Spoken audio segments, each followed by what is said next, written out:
ఆచా coding tutor training ఇచ్చి permanent IT job ఇస్తారు. 9697969788. Welcome to Suman TV. నేను మీ సుకన్య. ఆడదానికి అనువనువున రక్షణ లేకుండా పోతుంది. కేవలం బయట మాత్రమే కాదు, ఇంట కూడా ఆడదానికి రక్షణ లేకుండా పోతుంది. అసలు ఏం జరిగింది?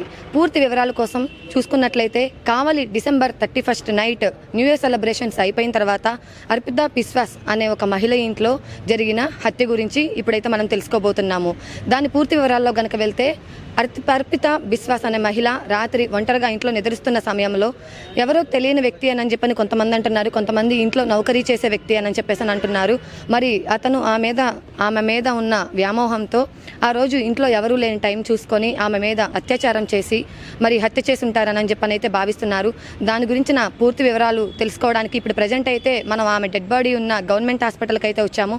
ఆమె డెడ్ బాడీకి అయితే ఇక్కడ పోస్ట్ మార్టం జరుగుతుంది. మరి పోస్ట్ మార్టం జరిగిన తర్వాత పూర్తి వివరాలు తెలుస్తాయని చెప్పేసి మన పట్టణ సిఐ గారు అని అంటున్నారు. మరి చూద్దాం ఆ తర్వాత ఏం జరగబోతుందో. ప్రజెంట్ అయితే మనతో వాళ్ళ కుటుంబ సభ్యులు ఉన్నారు, వాళ్ళని అడిగి సమాచారం తెలుసుకుందాం.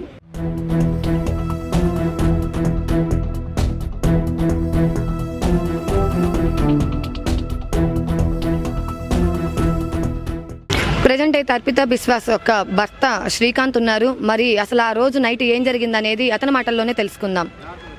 శ్రీకాంత్ గారు, December 31 night new year celebrations అయిన తర్వాత అసలు జరిగిన విషయం ఏంటి? సెలబ్రేషన్ చేసుకున్న తర్వాత 1 గంటకి వెళ్ళి పనుకున్నాం. తర్వాత తెల్లవారుజామున 6 గంటలకు వచ్చి తలుపు కొట్టాడు పనిచేసే అబ్బాయి. మొహం గుడ్డు కట్టుకొని తర్వాత మా అన్న గేట్ తీసి చూస్తే వాడి మొహం గుడ్డు కట్టుంది.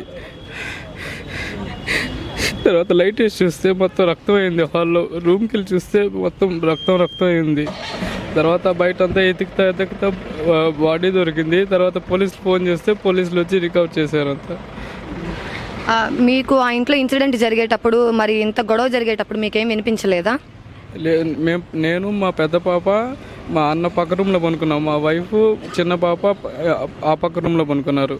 మాకేం సౌండ్ వినిపించలేదు. మరి మీకు డోర్ కొట్టి అతను ఏం చెప్పాడు? ఇప్పుడు మొహానికి కర్చీఫ్ కట్టుకొని ఉన్నాడని అన్నారు. అతను ఏం చెప్పాడు డోర్ కొట్టి? డోర్ కొట్టి నన్ను ఎవరో ఇద్దరు కొట్టి పక్కన ప్లాట్లో పడేశారు అని చెప్పాడు అంతే. ఇంకేం చెప్పలేదు. దాని తర్వాత ఇంక పట్టుకొని రూమ్లో లాక్ చేసి పెట్టాను. తర్వాత పోలీసులు వస్తే అప్పగిచ్చాను పోలీసులకి. అంతేగాని అసలు దాని ముందు పోనీ ఏమన్నా అనుమానంగా ఇంట్లో జరగటం కానీ చేయటం కానీ అలా ఏమైనా జరిగిందా? దానికి ముందు అసలు ఏం లేదు. అబ్బాయి తమ్ముళ్ళలాగే ఉంటాడు మాతోనే. అతను ఇప్పుడు జరిగిన అతను ఎవరు? అలా చేసింది అతను ఎవరు? అంటే మా ఊరికి పక్క ఊర్లో తెలిసిన అబ్బాయి ఇక్కడ పని చేయడానికి వచ్చాడు మా దగ్గర. అది ఎప్పుడు మీ ఇంట్లోనే ఉంటాడు? మా ఇంట్లోనే ఉంటాడు, హాల్లో పనుకుంటాడు. ఎప్పుడన్నా ఇట్లాగా ఇంట్లో ఒకళ్ళ మీద కన్ను వేశారని కానీ ఏదో ఒకటి చేయబోతున్నాడని కానీ ఎప్పుడు కొద్దిగా కూడా అనుమానంగా రాలేదా? ఎన్నేళ్ల నుంచి ఉంటున్నాడు అతను మీ దగ్గర? అబ్బాయి 2.5 ఏళ్ళ నుంచి ఉంటున్నారు. అట్లాగని డౌట్ రాలేదు. బాగానే ఉంటాడు, క్లోజ్గానే, దూరంగా ఉంటాడు ఆడవాళ్ళకి కూడా. అతను చేశారని మీరు అనుమానిస్తున్నారా, లేకపోతే అతనే చేశారు అని చెప్పని కన్ఫర్మ్గా చెప్తున్నారా? అతను చేశారని కన్ఫర్మ్గా చెప్తున్నా.